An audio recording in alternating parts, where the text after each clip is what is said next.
6:48, welcome back to the Valley Today. We're taking a live look right now at Boylston Street in Boston, where commemorative banners are being hoisted to mark the second anniversary of the Boston Marathon bombings.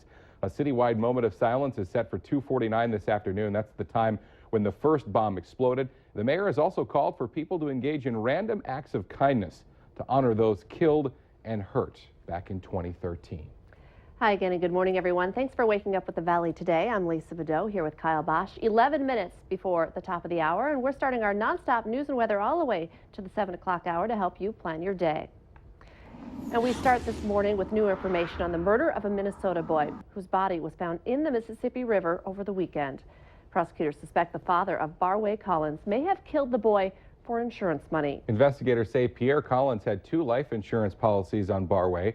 2 days before he was last seen, his dad made a payment on one of them and made a call to the company asking about raising the amount of coverage from $30,000 to $50,000.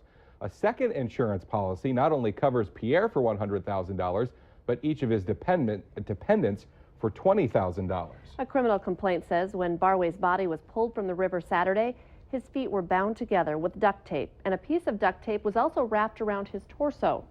His father is in jail on $2 million bail. The Hennepin County attorney believes there's enough evidence for a grand jury to indict him for first-degree murder. Police investigating the death of an elderly Minnesota farmer believe that more than one person was likely involved in that murder.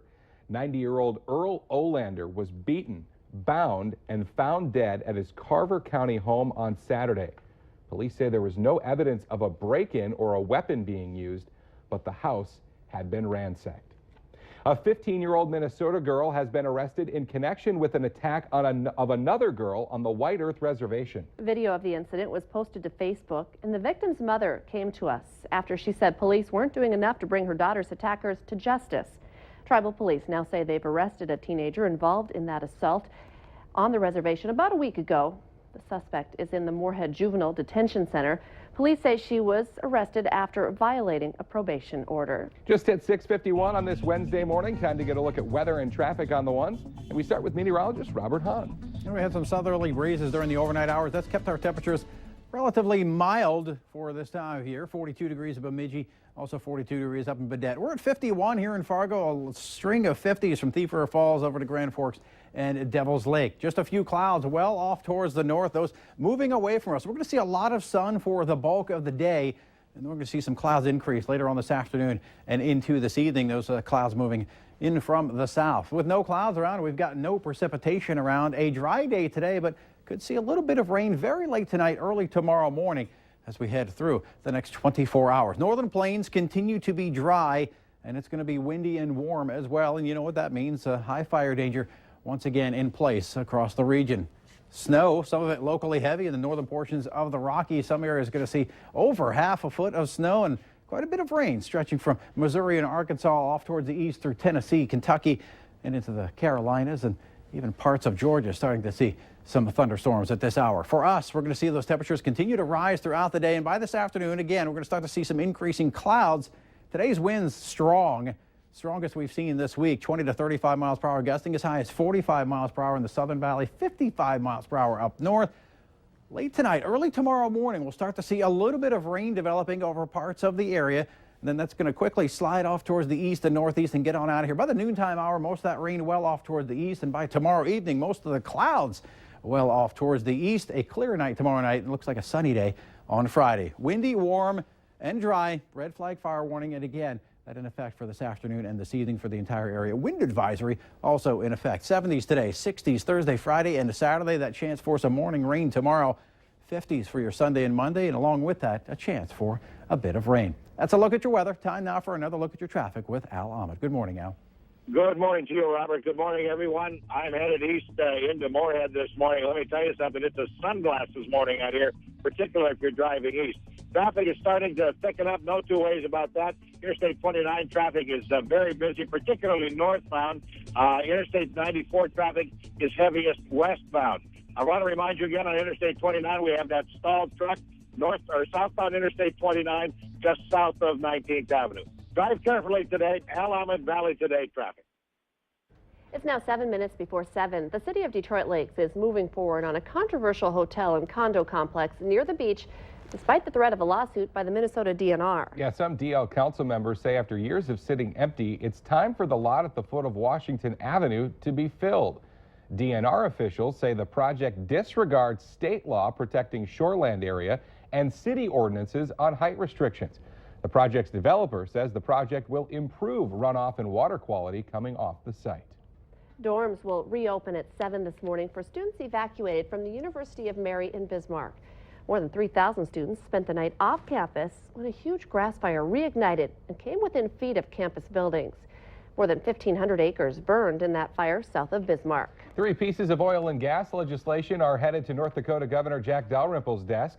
One bill requires the state health department to set up a pilot project that would study the recycling of drill cuttings. Another provides support to landowners and helps expedite pipeline installation. And a third would create and fund a $1.5 million study on the construction and monitoring of crude oil pipelines. North Dakota lawmakers have also passed a bill to put stricter requirements on who can run a nail salon.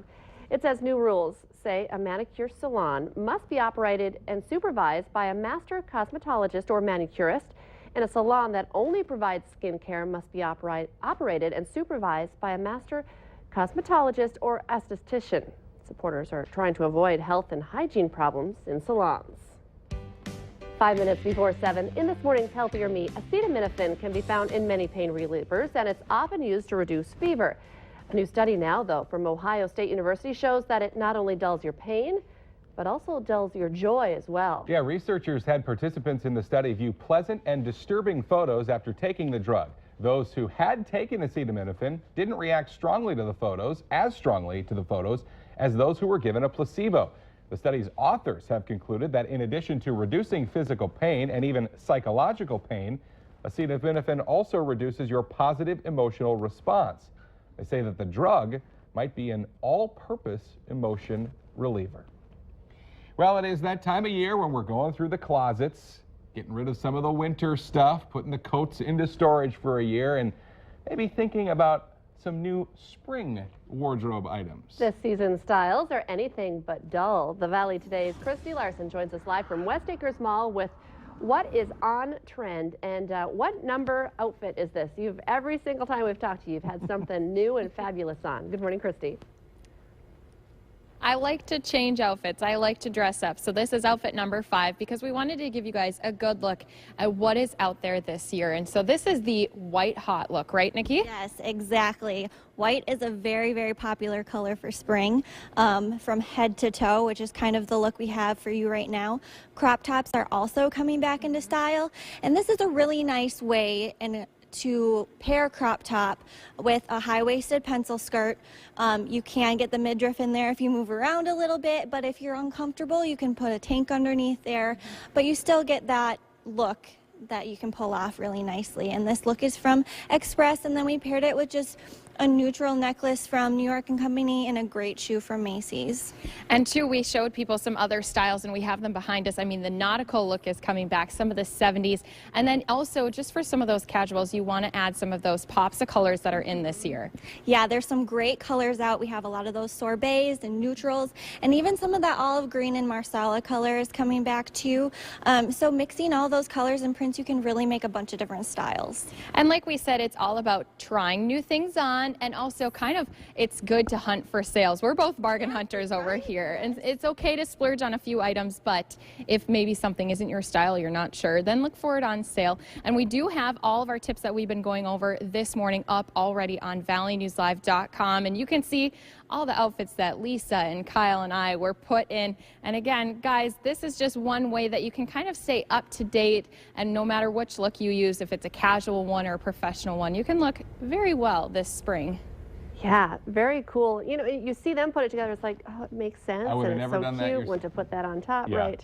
And like Christy said much earlier, I would not have tried that on if they wouldn't have pulled it at all, and it looked gorgeous. Christy Larson reporting live for us. Thank you, Christy. A deck chair believed to be from the Titanic is going on the auction block and could sell for at least $118,000. Wow, it's one of several items retrieved from the ship that sank 103 years ago yesterday. More chairs, a key, and a ring will also be on the auction block.